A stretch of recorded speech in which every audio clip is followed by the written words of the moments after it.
Волоконно-оптическую линию связи впервые проложат уже к концу этого года в заполярной части Якутии. Об этом глава региона сообщил в рамках Гайдаровского форума в Москве. С подробностями нас ознакомит Максим Кардозу. Уже ни для кого не секрет, что развитие технологий – это одно из важнейших направлений в современной экономике, и поддержка IT-отрасли актуальна как никогда. Правда, что может сделать государство для инновационного бизнеса, причем не вмешиваясь в сам бизнес-процесс?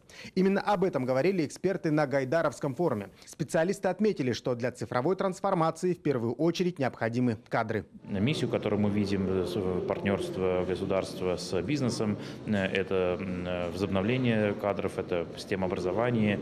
И в этом году запускается в Якутии в IT-кубе программа Яндекс.Лицея. Это специальный курс для талантливых ребят, которые хотят стать разработчиками, для старшеклассников возможность за 2 года, по сути, стать программистами.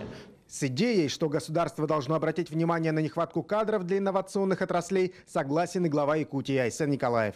Также лидер региона считает, что в задачи федерального правительства должна входить подготовка магистральной инфраструктуры, а также возможность расширения налоговых льгот.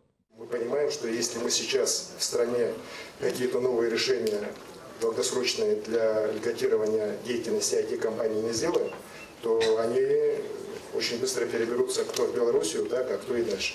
Льготы, по особенности в части по единому социальному налогу, в части НДФЛ, они, конечно же, на мой взгляд, нужны.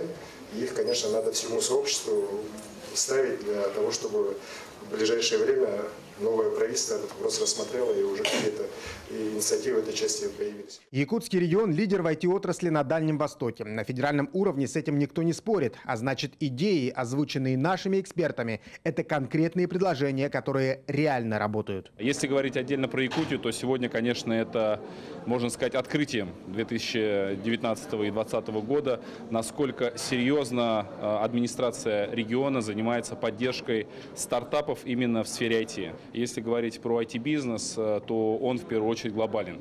Это экспорт. Поэтому я думаю, что здесь те меры, которые сегодня реализуются правительством Якутии в части поддержки экспорта, их надо наращивать, потому что российский рынок – это хорошо, но международный – это уже другой масштаб. Также эксперты отметили, что государство должно взять на себя ответственность по кибербезопасности, а еще не мешать и создавать условия для конкуренции на рынке IT-услуг. Максим Кардозу, Джур Березкин, Москва.